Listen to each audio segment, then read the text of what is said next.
यह ईसाइयों के लिए बहुत ही अच्छी बात है कि ईसाई धर्म का ज़्यादा प्रचार प्रसार संविधान विरोधी गैर ईसाई संस्था द्वारा ही किया जा रहा है।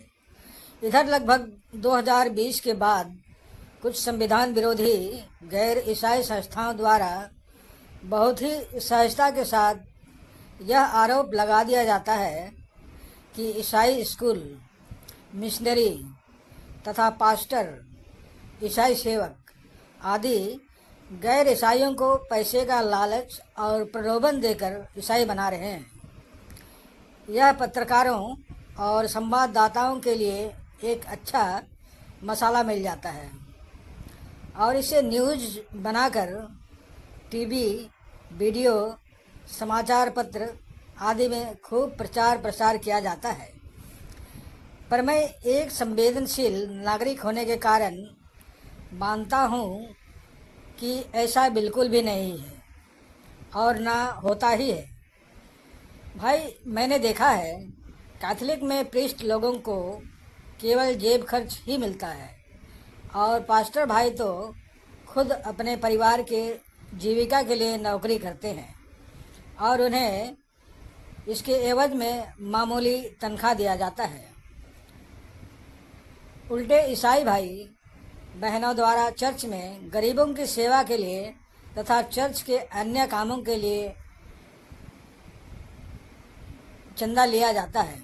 हाँ, अगर पैसा देकर ही बनाया जाता तो आधे से अधिक ईसाई जरूर धनी ही होते। हाँ, यह सच है कि गरीबों को मदद जरूर किया जाता है, वह भी लाख करोड़ों रुपये देकर नहीं, पर उसके दिनचर्या की जरूरी चीज़ों, सामानों की आपूर्ति करके। मान भी लिया जाए कि अगर कोई खाने पीने के लालच के कारण ईसाई बन भी जाए तो क्या वह ईसाईयत में बने रह पाएगा? क्योंकि ईसाई धर्म का मूल जड़ परमेश्वर के विश्वास पर टिका है। परमेश्वर पर विश्वास नहीं तो सच्चा ईसाई नहीं। ईसाई धर्म में एक अच्छा ईसाई होने का मुख्य मतलब है अपनी स्वार्थी इच्छाओं को त्यागना है तथा बुरे काम, बुरे व्यवहार त्यागते हुए एक अच्छा इंसान बनना है। ईसाई जीवन एक चुनौती भरा जीवन है। ईसाई का अर्थ यीशु मसीह के नक्शे कदम पर चलना है, जो अक्सर सांसारिक सुखों और प्रलोभनों से दूर रहना सिखाता है। ईसाई धर्म का मतलब ही है कि दूसरों की सेवा करना और अपने जीवन में सकारात्मक बदलाव लाना। सच्चा ईसाई जीवन में आपको कठिनाइयाँ और चुनौतियाँ मिल सकती हैं, लेकिन यह एक बेहतर और सार्थक जीवन भी है। यह एक ऐसा जीवन है जो आनंद, शांति और उद्देश्य से भरा हुआ है। बाइबल में जीवन के लिए कई स्पष्ट सिद्धांत वचन दिए गए हैं जो लोगों को सही रास्ते पर चलने में मदद करता है।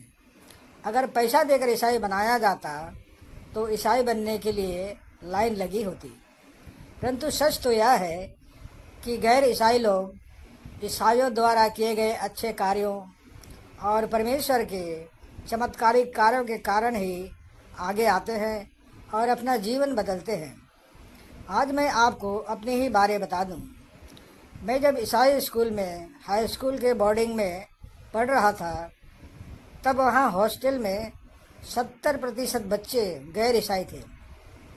हॉस्टल में सभी काम रूटीन वे में होता था, चाहे पढ़ाई हो, चाहे प्रार्थना हो या अन्य कोई भी काम, पर किसी से कोई भेदभाव या ईसाई बनने की जोर जबरदस्ती कुछ नहीं था और ना ही ईसाई बनने के लिए प्रोत्साहित ही किया जाता था। जब बाल्यावस्था में, वह भी एक ईसाई संस्था में, इस प्रकार का ईसाई बनाने की कोई प्रवृत्ति नहीं थी, तब बड़ों को कैसे जोर जबरदस्ती से ईसाई बनाया जा सकता है? मैं सोचता हूँ भारत में इतने सारे ईसाई स्कूल, कॉलेज, हॉस्टल हैं, अनुमानतः लगभग 71-72% तो होगा ही। और ईसाइयों की संख्या कितनी है? मात्र 2.4 या 5% ही तो होगा। तो क्या उसमें केवल ईसाई बच्चे तो नहीं पढ़ते थे? और फिर यह ईसाइयों का धर्मांतर का किस तरह का आरोप? वहाँ मैंने देखा कि अगर हाई स्कूल में यदि कोई बच्चा फर्स्ट डिवीज़न या गुड सेकंड डिवीज़न पाते थे तो प्रथम 5 बच्चे को स्कूल की ओर से कॉलेज पढ़ाई के लिए भेजा जाता था।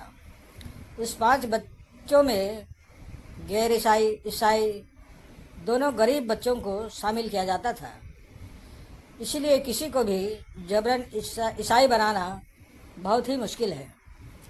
ईसाई परिवार से जन्मा बच्चा जरूर ईसाई होता है, लेकिन उनको भी ईसाईयत के बारे उस समय कुछ पता नहीं रहता है।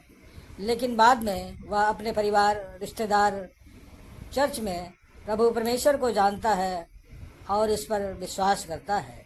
समाप्त। धन्यवाद भाई और बहनों।